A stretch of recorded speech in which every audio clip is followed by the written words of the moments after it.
All right, we're back. Part two Where, of the where? show. I'm Doug, the CEO, and my company's going bankrupt and insolvent. As if. We are investing significantly to the tune of about $750 million a year this year and next year. Okay, so when this message came out around the beginning of negotiations, help me figure out which lie is which. Was it A, you were lying to us about having that money to invest, but didn't have it? Or B, lying about being bankrupt now and do have it? Or C, you were just counting on the government to get you out of your mess? I choose C. That's what I think. Yeah, that's what I think. All right. Oh boy. All right. Well, we're back. And we're going to go back to the postal heist, but there was something else that I'm like, I had to bring up. And do you think I can remember what it was? And I'm just trying to check my other shorts here. And no, oh well, I do not remember. Well, let's pick up where we left off with the postal heist show. And those of you who were not here for the first half of the show, I gotta change my layout. No, we want this one. Those of you who weren't here for the first half of the show, this movie we're watching is a blueprint for what's going down right now with Canada Post and my boss and what they're trying to do. When I first watched this,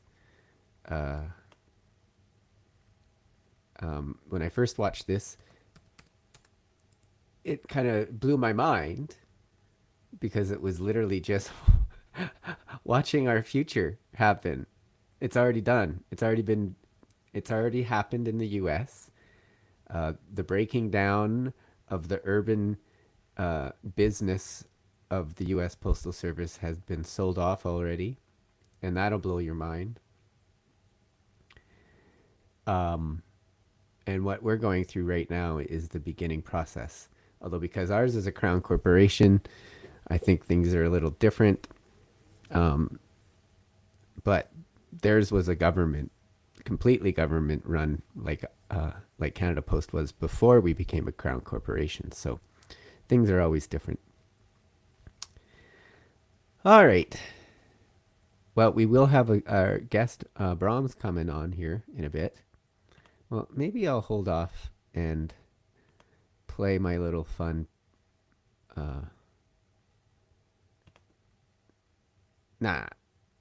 Maybe actually what I'll do. I'll back her up a little bit for those of you who weren't here earlier, because I can always edit it out later, and you can just get a lead up here. That we have a problem. And then, of course, we have this disaster Tuesday morning where Steve Spencer committed suicide in the bathroom of the annex.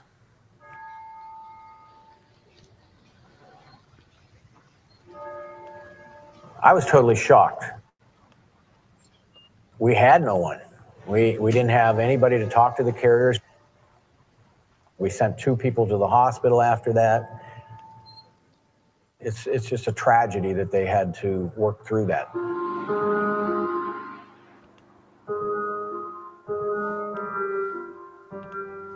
Steve was this happy face. He was this happy face that you'd see in the morning, this friendly guy. He didn't have any problems. Not on the outside.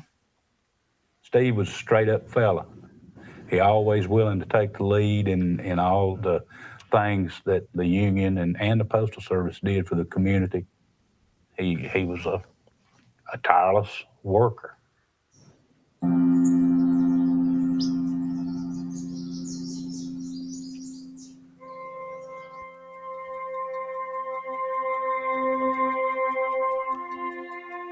there would be postal management supervisors that would be coming out and following Steve.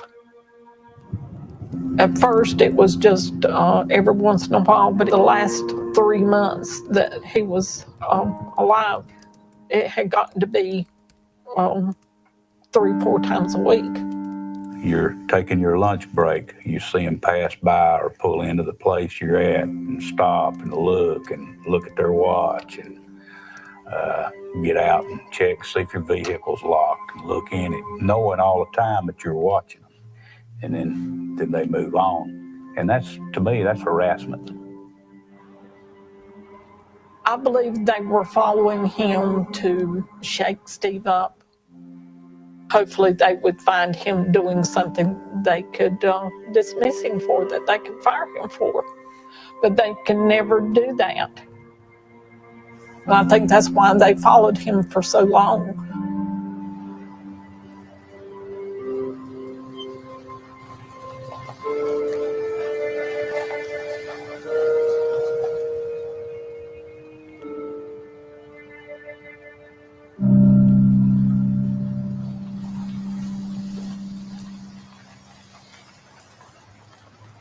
Steve would be the kind of, he would have been the kind of guy that would be a sacrificial lamb to make things right for everybody else. He was just that good-hearted. Steve Spencer was my secretary when I was president. The thing that I was shocked about is why Steve didn't come to somebody for help, because everybody used to go to Steve for help. Being real honest, which if it wasn't for Steve a lot of days, I probably could have done something wrong to people. Even the president of the union would come to him for advice because they knew, well, everyone knew, the postal management knew, the union members, old and new, knew that he had so much knowledge. And I think that's where part of the problem came in. They were truly afraid of him. He was the one that they were determined to see leave the Postal Service.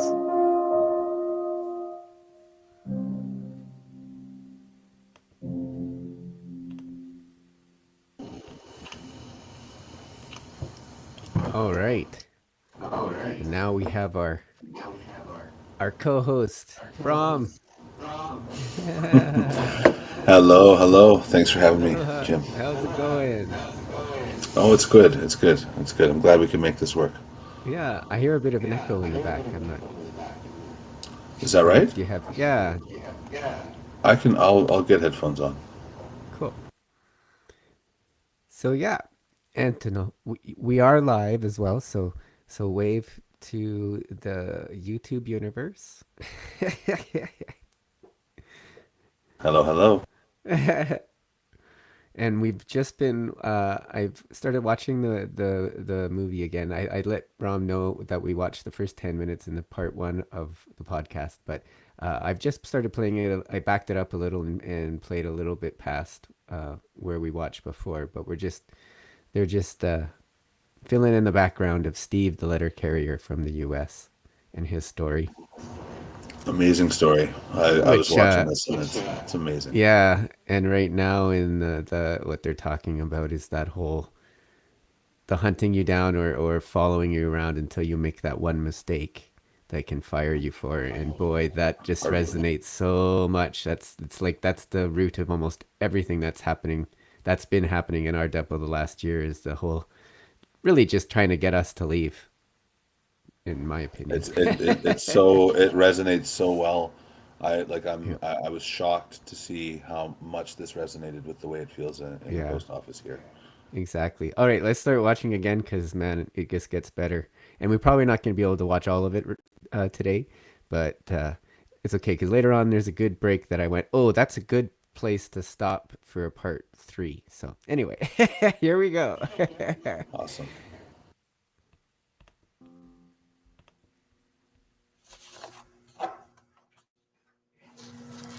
I wasn't surprised at what happened last week, because I've seen it coming. there's going to be a lot more coming too if it don't stop. You could cut the stress level walking into the building. I think people feel like their jobs are on the line. I think they feel like that if they say something that they're going to be after them. They're going to find things to go after them for. They're going to find things to try to get them out. When we were voicing our opinions about what this guy's saying and doing, the POOM interviewed 6 people. All 6 people said, I feel my blood pressure coming up when I see this manager. The hair on my arm stands up. I get nervous. I get tense. I said, what's your definition of going postal? And when I said that to Majid, he threw himself back into the computer. The girl that was taking notes drops her pen. And he says, we don't like to talk about going postal. I said, okay, well then let's change the word. You tell me what the word is that we'd use instead of going postal. He says, no, you know, I don't want to talk about going postal. They don't want to talk about that. We need an ambulance. Where are you at? On August 18th, 1983, Perry Smith carried a 12-gauge shotgun to the post office where he worked for 25 years. He chased the postmaster to a nearby store and killed him, shooting 2 former co-workers in the process. Less than 4 months later, it happened again in Alabama, then Georgia, and New York City. For more than 2 decades, it kept happening. Postal employees came to work aiming for their bosses, leaving a wake of collateral damage as dozens of postal workers were killed or injured. Oh my God, 2 people been shot. Hurry up, I think I'm gonna die. He had a 9mm pistol and he started shooting employees. In Montclair, New Jersey, there were 2 postal employees killed, 2 people from the general public, and 1 maimed for life. I went and sat outside that office that night and had tears in my eyes because I wondered if I should go back to work because of the fact that this could happen to me. But it could happen to anybody in any walk of life, and I had too much to give up to leave the Postal Service. Every incident of post office violence back then, I was involved in. I was called in. Dr. Mike Mant. I just wanted to stop there because just what he had just said, it triggered something that I wanted to how he work because of the fact that this could happen to me. But it could happen to anybody in any walk of life, and I had too much to give up to leave the Postal Service. Right there. He had too much to give up. Right? And people always say to me, why don't you just quit if it's so bad? Or why don't you... I mean, I'm looking for jobs because just in case. But, so why do we do this? I guess this is my question. What is too much? Like, why? Well, I don't know. Well, you know what? I guess for me, the way I feel, I can speak for myself here. The job is good. You know, the connection to the community is good. The public service is good. People feel pride in that. People feel pride in the work that they do when they produce a positive experience in a good public service. And you know, so there's and then there's seniority, right? There's a pension. There are vested reasons why we're saying we've put a lot in to this job and saying that this is something that we enjoy and that we love, and there's too much put into it to just leave. You know, it's something that we're connected to, I guess, is the best way to put it in my mind. And I'm saying we, but I'm certainly speaking for myself in understanding that this is not something that is worth letting go of, and obviously that means something bigger with respect to the community service. But there's lots invested in the post office. There's lots invested in this public service that keeps us here. Yeah, and that's yesterday. I in my head I can see the houses that I was thinking this yesterday, and the road, and I just went, you know, I love doing this part of my job, and I got to meet people, and I got to talk to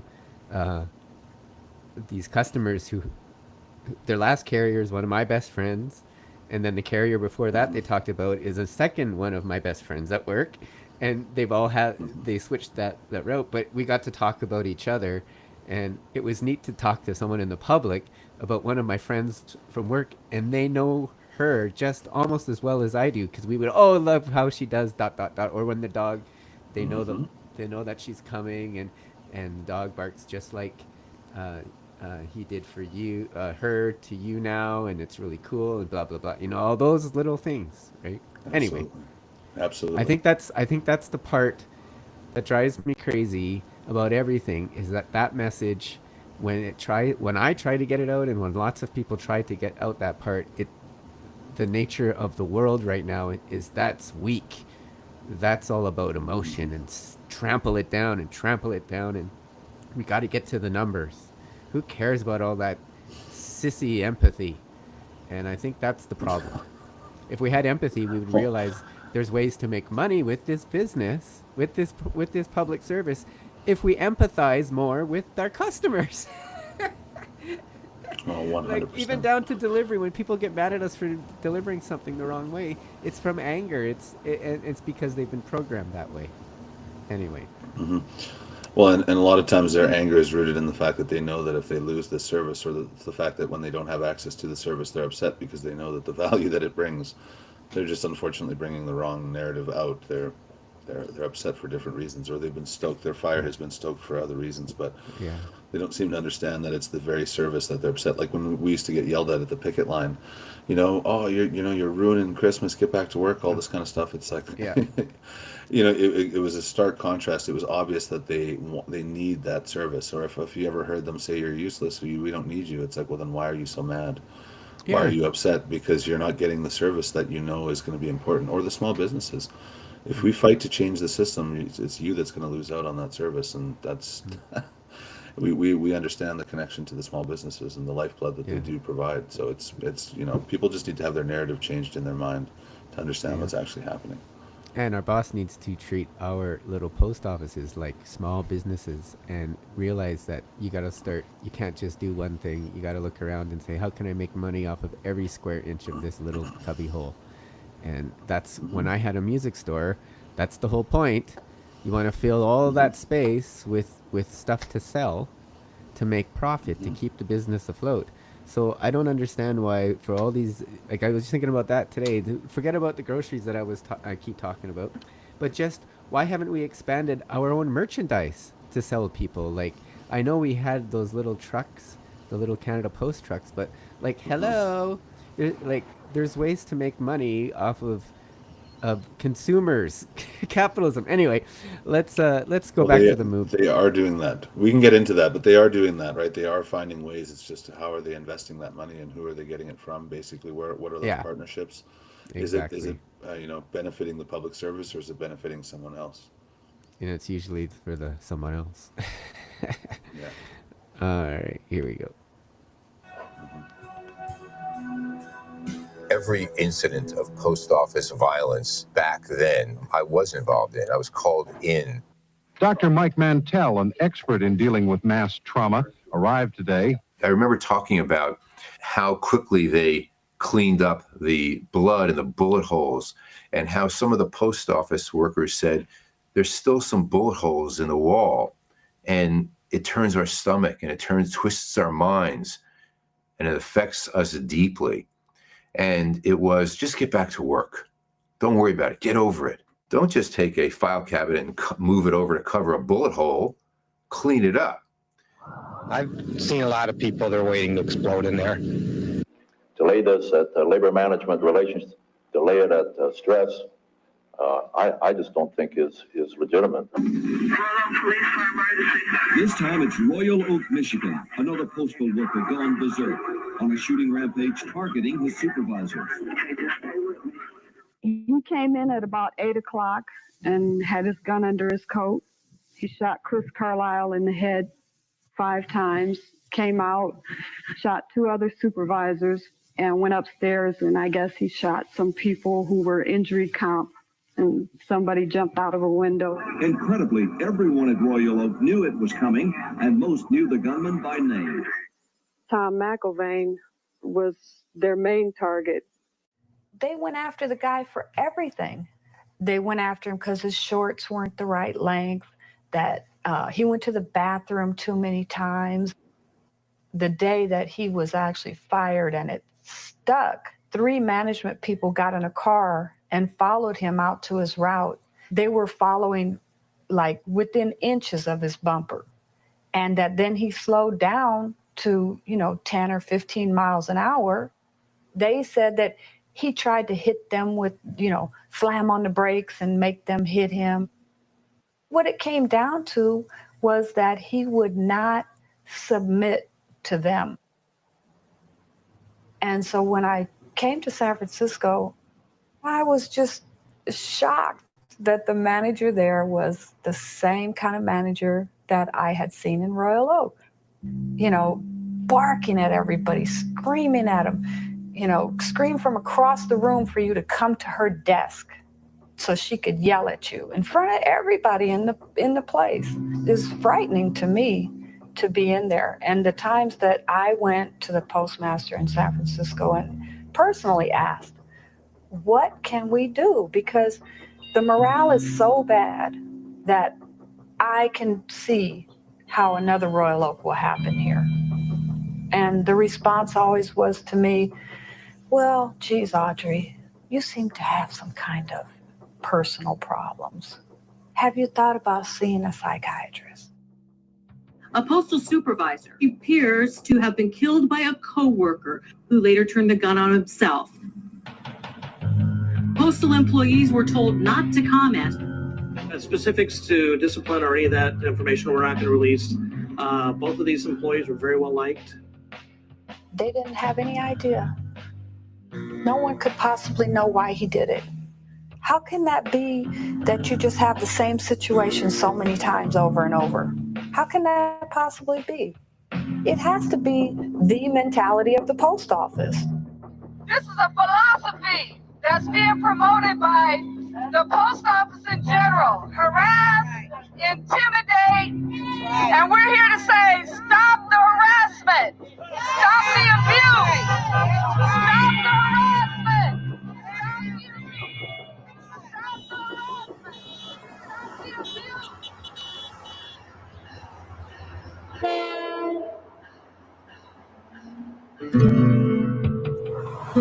Shop steward is the union person in the local post office that takes care of any problems with management and any of the other employees.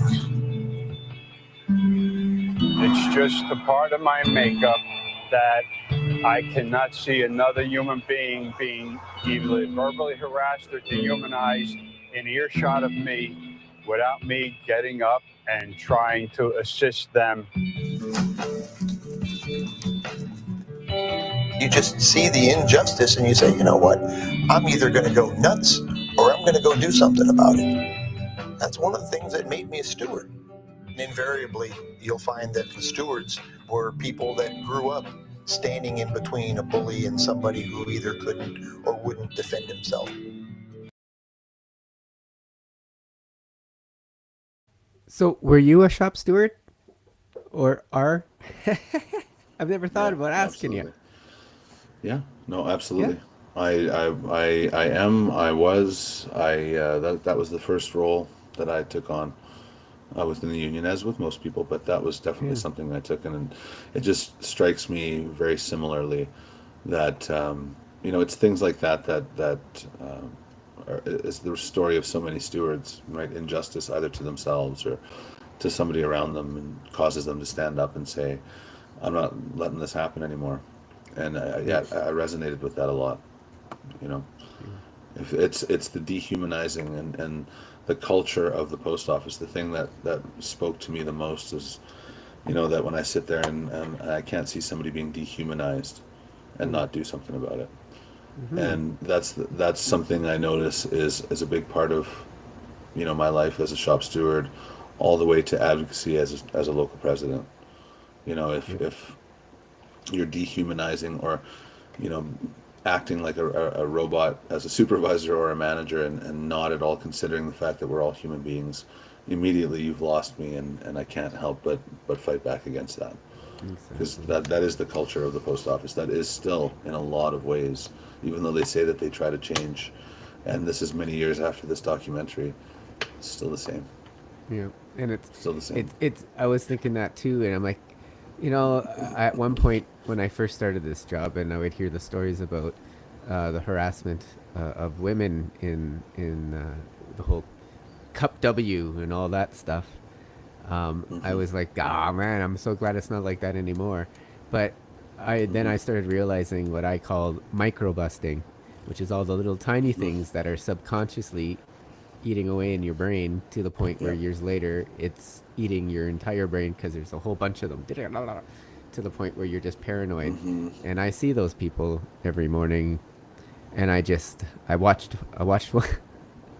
I watched a letter carrier yesterday, and the person was delivering, and I was just like, I don't think they saw me. I kept, every time I was trying to wave at them and say, hey, solidarity, whatever, and I don't even think they saw me. They were so, but that's because it's been implanted. That has nothing, in my opinion, that's not their fault. But anyway, let's go back to the Sure. I am not an individual that likes to fight. I like to sit down and negotiate. But if I'm backed into the corner, I'll come out swinging with both arms, because I believe in human rights, and I believe in fairness, and I believe in morality.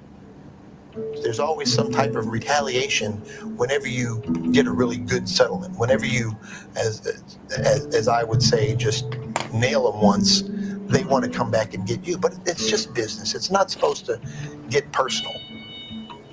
As a shop steward, my dad had an adversarial relationship with many of the bosses. Around the dinner table, I'd hear stories like this one. After he had lost a large arbitration and grievance with me, and he took me outside on my 45th birthday without any earshot of anyone else, and say, I may fire you for no reason at all, and you'll be on the outside looking in for 6 months to a year until you get to arbitration. In 1997, local management had postal inspectors following me and filming me on a daily basis. They accused me of stealing $500 over a 10-year period and put me out of work. At this time, I understand Bob is suspended without pay pending the outcome of a criminal investigation regarding mileage expense reports. It was the spring of my senior year, and the future was suddenly uncertain. In the federal sector, and especially in the Postal Service, they have this incredible maze of how to resolve problems. It's totally designed to take as long as possible. These are all my mileage vouchers for 10 years, which only came to 2 miles a day, 7 miles, wherever I went that they had asked me to go. Plus the letters, hundreds and hundreds of letters from customers that I serviced over the years, and I never had a financial shortage. I never took anything from the Postal Service. In U.S. workplaces, you're presumed guilty until proven innocent. Workers are routinely fired, suspended, held out, starved, and it is a disciplining tool on the part of management. Most working class people can't sustain, a single paycheck, much less several months of waiting for a grievance case to be heard by an arbitrator or through a grievance panel. There's always a fear you're not going to get the job back, and many people give up and take the punishment, as I've known single mothers and single fathers that had to feed their families and took the deal and made it look like they were guilty of something they never did.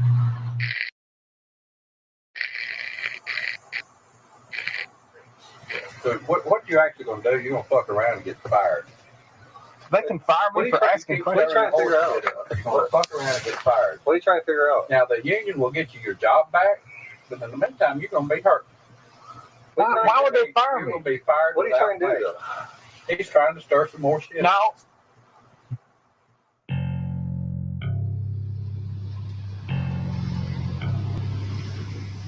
Look, yeah, I had one manager of many offices. He told me the best way to take care of your employees is to find your best employee and find something he's doing wrong and give him a letter of warning. And I would say to myself, why in the world would I want to do that? Well, they figured that if you wrote up your best employee, then the other employees would fall in line thinking, well, they just wrote up the best guy in the office for some minor little detail. You know, they want to intimidate everybody.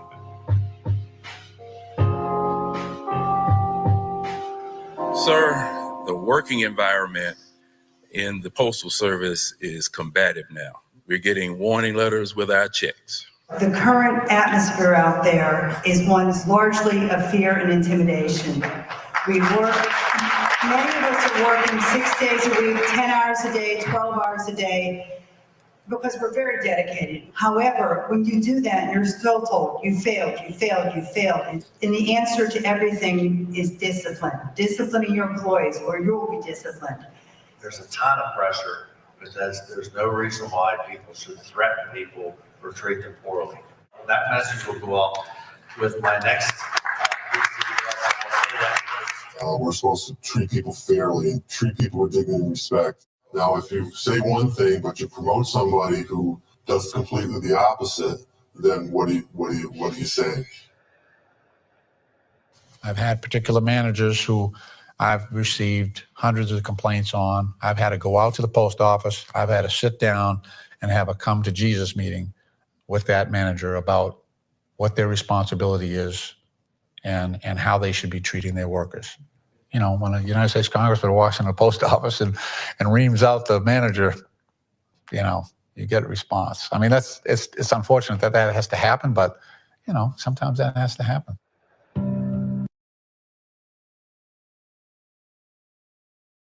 I find that interesting that, whoops, I hit the button to, I unmuted you and then I muted you back. Anyway, I find that interesting. He said a congressman, like, it's like make way for the congressman, and they do. And here in Canada, in Alberta, Heather McPherson was denied in January. Totally.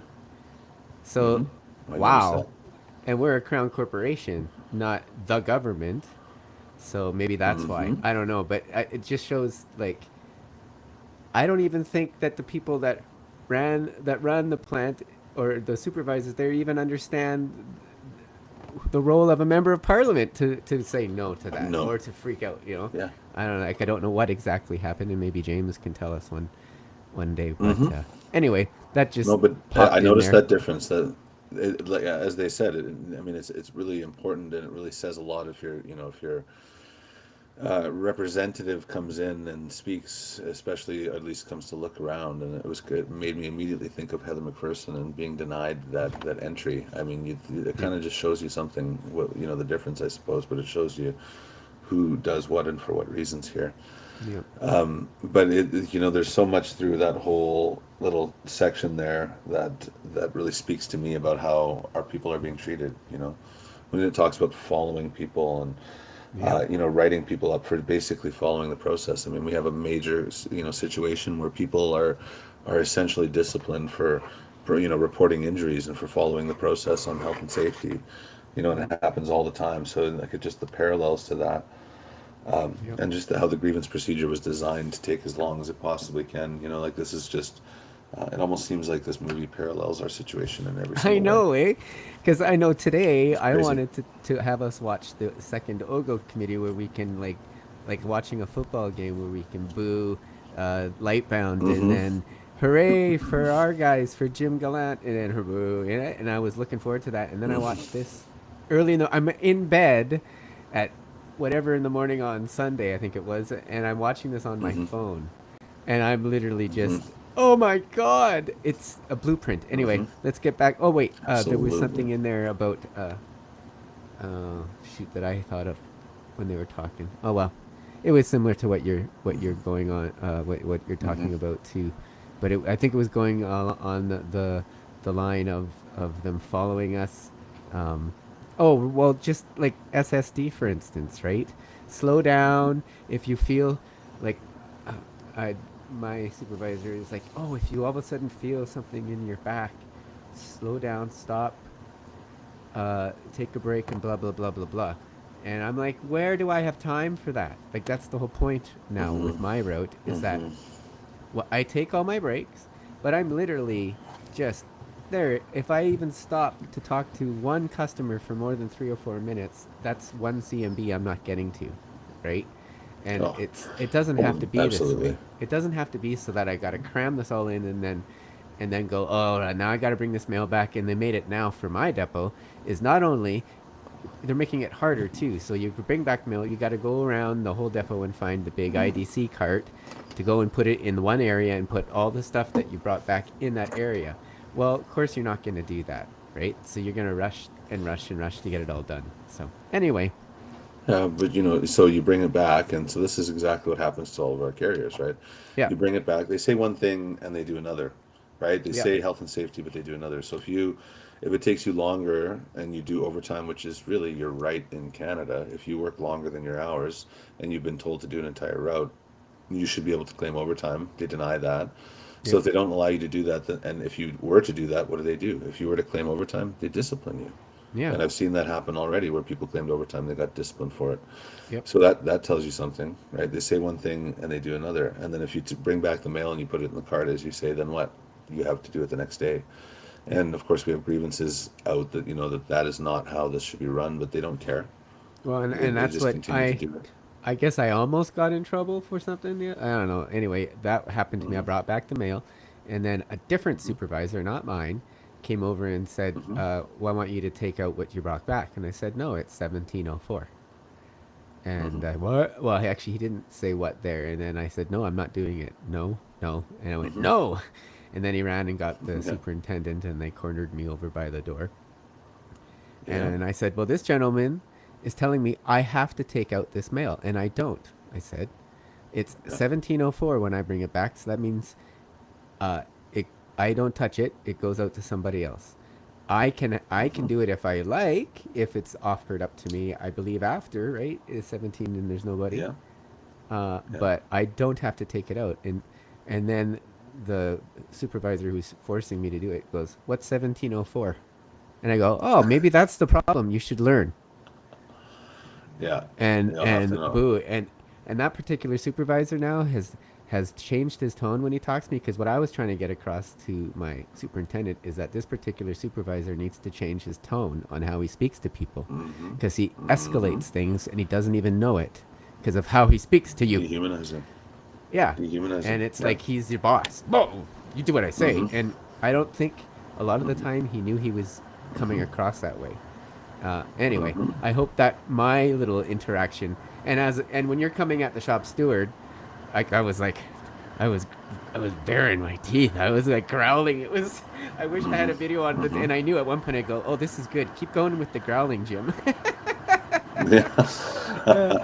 Anyway, let's go back to the movie, because I don't want to kill too much of our time. Sure. If you have a disagreement with a boss, you might be suspended. You might be called in for an investigative interview. You'll see audit teams miraculously showing up at your door, at 5 o'clock in the morning to look through your records. You didn't initial one little block of 47 blocks. All of a sudden you're being disciplined. I was told to lay off, back off. You don't want something to happen to you. If you go to a post office and they have 60 routes, they'll probably have enough personnel to operate 46 routes. They'll probably have enough vehicles for 43 routes, and they'll be short on everything they need to run that office. In that respect, it's hostile on its own. Every little delivery number.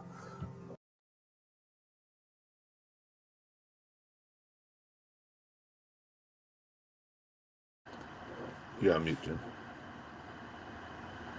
There we go. I got to use the right buttons. I'm already stopping just because of that whole, we got trucks and we're not using the trucks, and they're taking the trucks away from us right now in Calgary. So, absolutely. It's just parallel. Anyway, back to I just had to stop about the trucks, because that's the big theme right now in Calgary is the lining up for your truck in the morning. You are answerable for every single day in your post office. You know, like I say, on any given day on the street, it's not the same day. It's a different 24 hours. Management doesn't allow for that because they're so focused on the binary code off the numbers. From the craft all the way up to the top management, they're under a lot of pressure and stress and computer programs that follow you around all day. I mean, we know what everyone is doing. You would get an email or your boss would call you up and they would say, get the carriers back by 5 or else. One of the managers of post office operations was calling the post offices, telling them, I told you guys no overtime this week, fix it. So, you know, they're being told to lie, cheat, and steal. It's tough not to break some kind of rule or law or something in a year when you're managing a post office because they just don't give you what you need to operate it. I had gotten curious about why some of my pay and my overtime wasn't paid to me. I would go in the morning, I would swipe my badge, I would go case my route, and I would work that way until I went home and I'd swipe off. Well, what they were doing, they were going in and actually deleting my badge swipe time.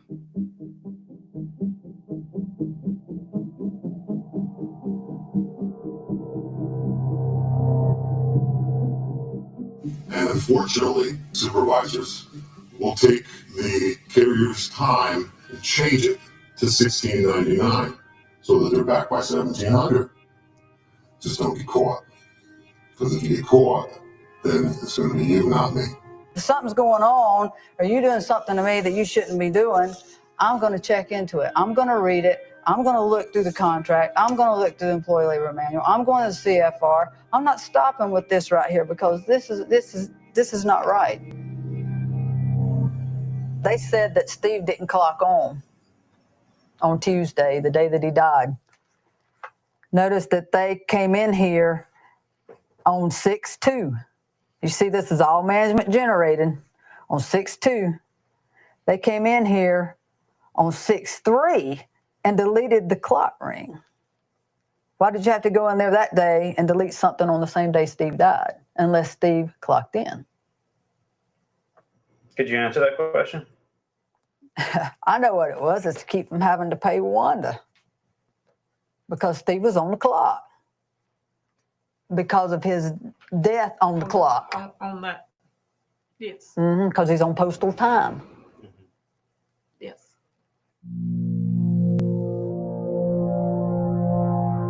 I think that the union and management was in it together. I think that they drove a wedge to Steve, and I think that they left Steve feeling like he just Had nothing else to do and no other way out. And they come close to putting that to me. We speak out to congressmen, we speak out to all kinds of people, politicians. You can't get nobody to address it. It's almost like the politicians and the Postal Service is together. I mean, it is. It's almost like it's all in this one corruption. God said we had to stand up for what was right. And this is right. What we're talking about is right. This is a corruption that's got to stop. And we have to stand up for what is right. We have to.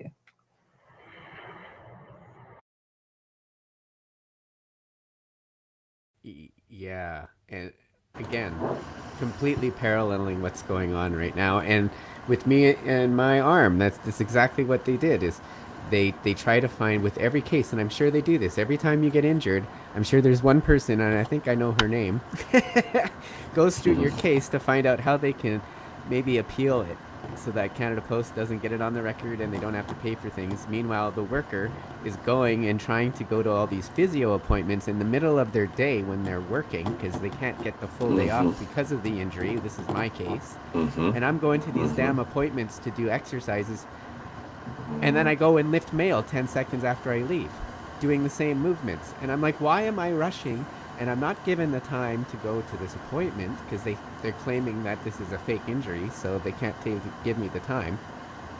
And now you're going to make me pay for all of that, all those appointments I didn't want to go to give me some free, those resistance bands. Oh, wow, I got a whole bunch of those and some good roller things for all that money, right? So it was tens of thousands of dollars they wanted me to pay back, and I took them right to the top and beat Canada Post.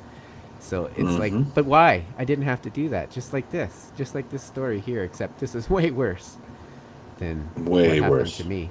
And my shop steward threw me under the bus, which is why I became a shop steward, because I said I'm never letting that happen to somebody else again. And Absolutely. Anyway, back to the thing. Unless, sorry, did you have anything? I just popped in with my thoughts. No, I've seen it too much. I've seen this too much. I've seen this like, whether it's time theft or whether it's whatever it is, I've seen it far too much, and I've seen too much reticence or even hesitance to not even at all go after them through the channels that are afforded to us, and I've also seen those channels take way too long for any real resolution, and so it just speaks to me that they take advantage of the situation. When they said, we were just talking about how if you claim overtime they'll punish you for it. Well, you just heard somebody there talk about how they were told to cut it down to no overtime and fix it. And and here's the result of doing something like that and treating people that way. And so it's absolutely terrible. If you do things the right way, if you take your breaks the right way, if you do things the proper way, then you go over what they structured you for, especially with SSD, and then you get in trouble for it. And it's a horrible place to be as an employee, as a member, as a worker. It's a horrible place to be. And it's a terrible sleep every night after too. A terrible sleep. 100%. All right, here we go.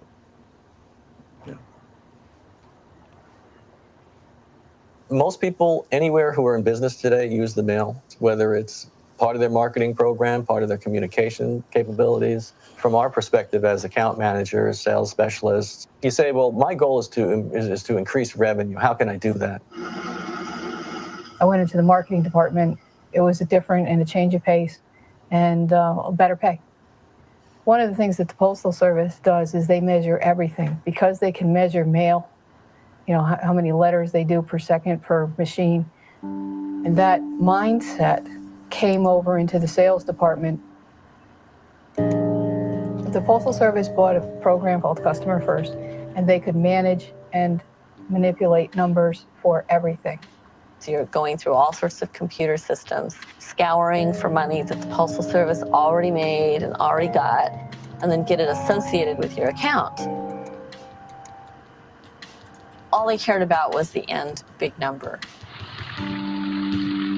It was a lot of work, many, many more hours than we got paid for. You're a salaried employee, but they expect you to work your 40 anyway, plus another 20, easy. And many times it was an 80-hour work week. There was a mandate that you bring in $100,000 new revenue every month. Many of my colleagues were reporting $100,000, $500,000, $700,000, $1 million sales. We started to create this, the favoritism, better geographic territories, the better customers, all of the things that would make your job easier if you played the game. And then when all the numbers came out, they said, well, how come New York stinks? Look at the rest of the country. Look what they're doing. We'll go, what are they doing? They're making up numbers. It's not real. And a lot of people made lots of money based on whatever that criteria was. And a lot of the people, like I'll say old post office, kind of like when I call myself old post office, we're going, this is ridiculous. What is all this nonsense? What is all this wasted activity? Well, some people didn't look at it that way. All they saw was a formula for them to get paid. And they immediately jumped in there and started doing that. If you didn't bring in the numbers, your manager didn't get paid either. So your manager had a vested interest in getting you to write down what you needed to write down. I started getting in trouble. For the first time in my postal career, I started getting in trouble for not producing what they wanted. And it took me a while to pick up the tricks, how you were able to get the numbers that they expected. And little by little, I caught on. But after a while, it just felt wrong. And every time I talked about it, it's almost like I was growing enemies within. They didn't like the fact that I was bringing up stuff. It was dangerous. And so some people would just outright avoid talking to me because they didn't want to be seen and get in trouble, because they would be quizzed or they would have extra duties. When the vice president of sales came to New York because we weren't like falling into line, you know, I just went for it. I called him onto the side. I said, sir, I know for a fact that there are places where portfolios are being adjusted and manipulated so people become stars and other people become losers and are punished. He goes, I never promised you fair. I'm writing all these people and telling them 80% of our USPS income was being manipulated.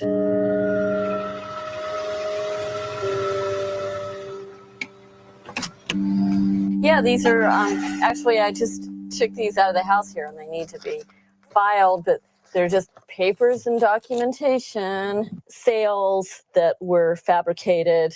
At work, I have, God, so much more than this. And then different files here.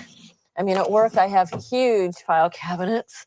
There's no way I would want to keep it all at work because you never know if something would happen. And then some people, you know, they get walked out for very unusual, strange reasons. And so you want to definitely have it. It's, I mean, I don't think it's being paranoid. It's just being realistic that you're going against a really huge organization and you're trying to make them understand how they've really wronged so many people. Victoria, I'm putting you out on administrative leave pending an investigation into wrongdoing. And she had 2 policemen with her. So I looked at her and she just walked away. And I asked them, how long, what do I do? He says, get your personal belongings. How long will it take you to ask me? I said, probably 20 minutes. I've got everything in the office. And they shouted at me, now, lady, now. I should have realized that I was being set up. It took me a long time because I couldn't believe it. I grew up in the Postal Service. There are rules and regulations. I couldn't believe that my colleagues would be so afraid. You shouldn't be afraid. I used to tell them because the systems protect you. And what I learned is they don't. You can't walk around a corner worrying about they're coming after you for some reason, somehow, looking for excuses to find you doing something wrong and then punishing you for it and bringing you up on progressive disciplinary action with a view towards removing you from the Postal Service. How can anybody focus on their job?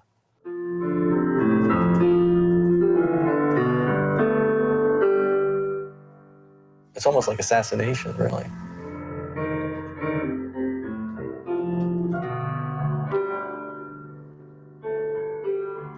The manager I was telling you about would always want 3 weeks of appointments, 4 a day scheduled out.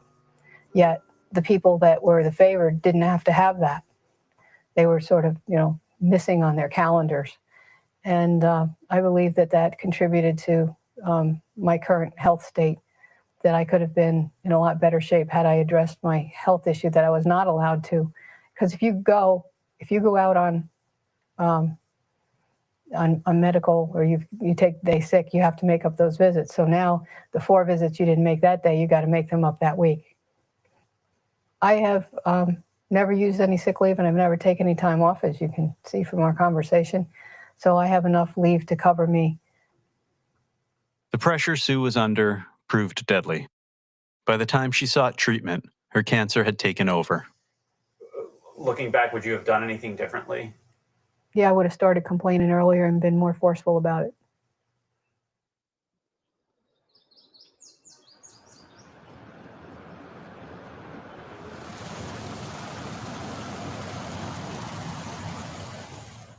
We got some raspberry bushes that we transplanted.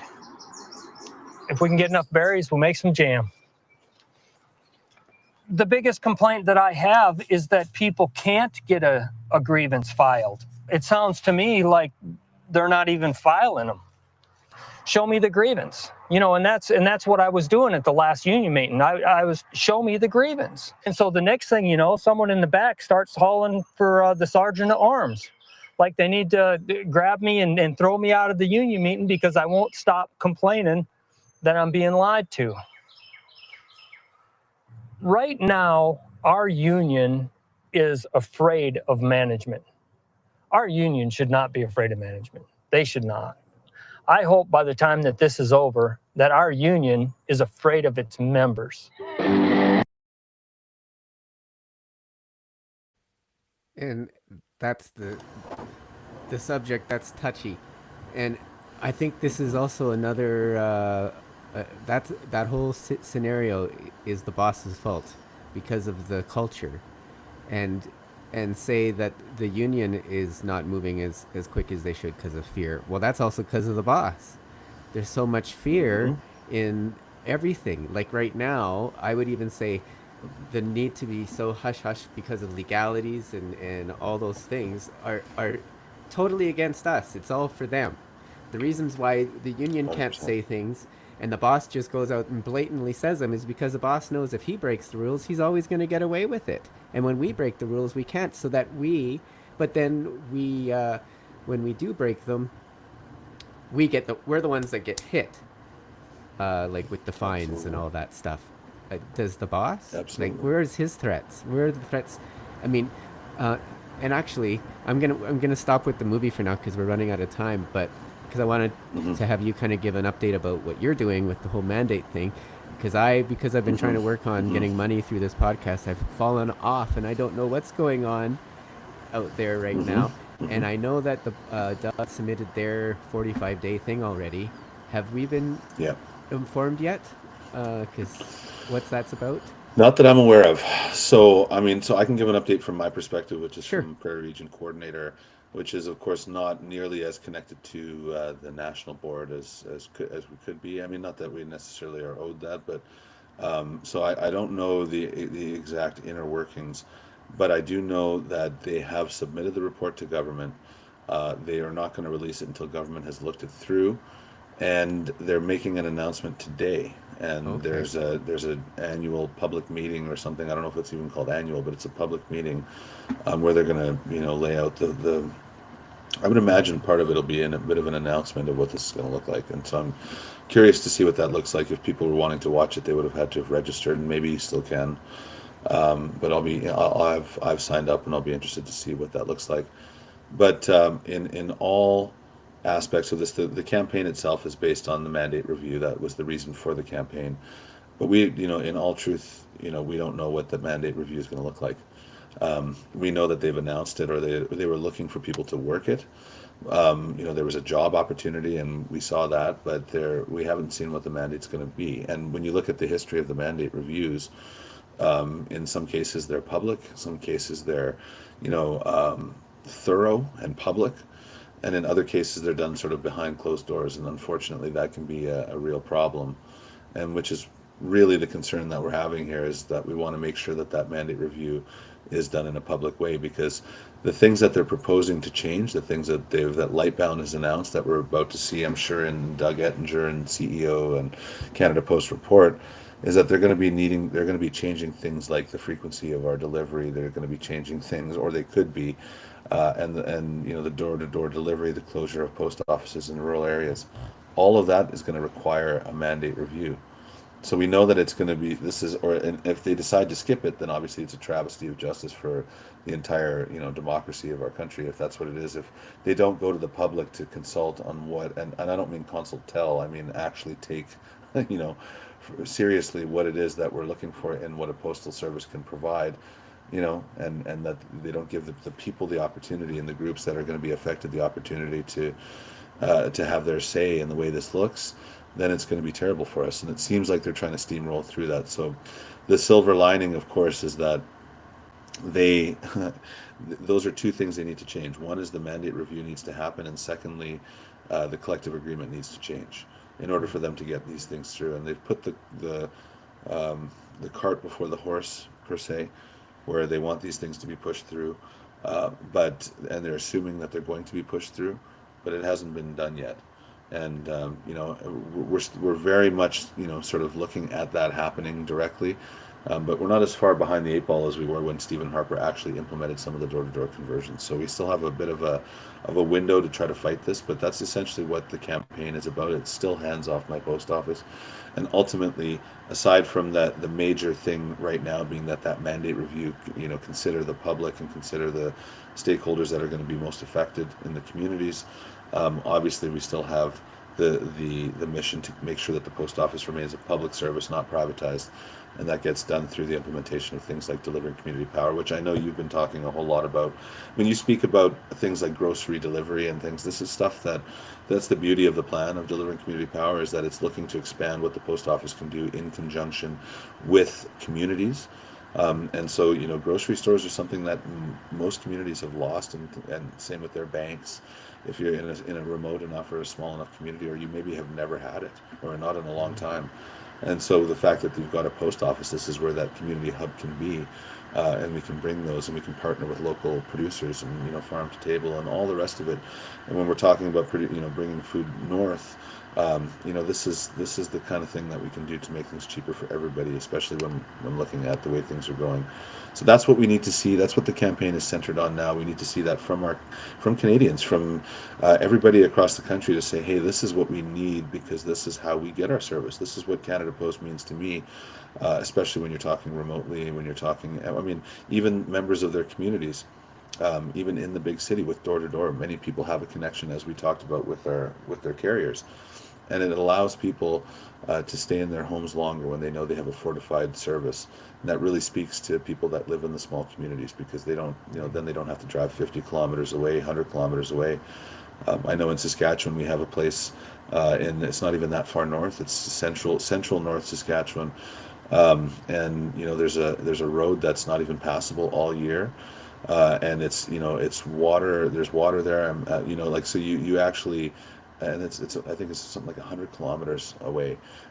So if they were to lose their post office or their postal service, they would have to face treacherous roads to even get the access to their service. So that's what we're saying. People need to say, hey, this can't happen. And one of the things that we've been noticing is that when people email the OGGO committee, they get responses saying, we're going to add this to our agenda. We know Doug Ettinger is going to be there sometime in December. So we feel that people need to say that to the committee, because this is a member. For those that don't know, obviously we've done the OGGO committee, but that's the MP. That's a group of MPs that meet on a committee that talk about government estimates, government spending. And they meet on the issue of Canada Post. And so if we email them, OGGO at, we'd have to, maybe you can find it, Jim. We just want to make sure we post the proper address. But, you can email the OGGO committee and tell them that this mandate review must be public, that this service must be public, and that we should never privatize it. Because I'm sure, once we go more into this video, they actually talk about privatization. And, exactly, yeah. I look forward to getting into that. That's why I was like, how far do we go before? That's why I'm going to stop first, because it'll explain to the people who are not, well, actually to everybody out there in the next episode, you'll get to see what's going to happen and why they want to break down everything in the urban centers. Because how they do it in the US right now just made my mind go, now I understand per later. But anyway, we are out of time, and I have to go deliver the mail. Thank you, but Jim. thanks for coming, the and I think if we can, I'd like to do part 3 this week, and also if we can. Well, I think I like how I can break it down, because instead of doing it anyway, we'll talk about this off camera. Sounds good. I just all right, appreciate aloha, the time. brother. I'm glad we can make it work, Jim. Thank you. You bet. Yeah. Have a good day. You too. And with that, everyone, I'm going to say goodbye. Usually I would play the anthem. Well, actually, I guess I can't. I will play us out. The Silver Bullet Podcast with your Aloha host, kako, letter hui hou. carrier, and shop steward, Pirate Jim. My daddy was a miner, and I'm a miner's son. And I'll stick with the Union till every battle's won. Which side are you on? Which side are you on? Which side are you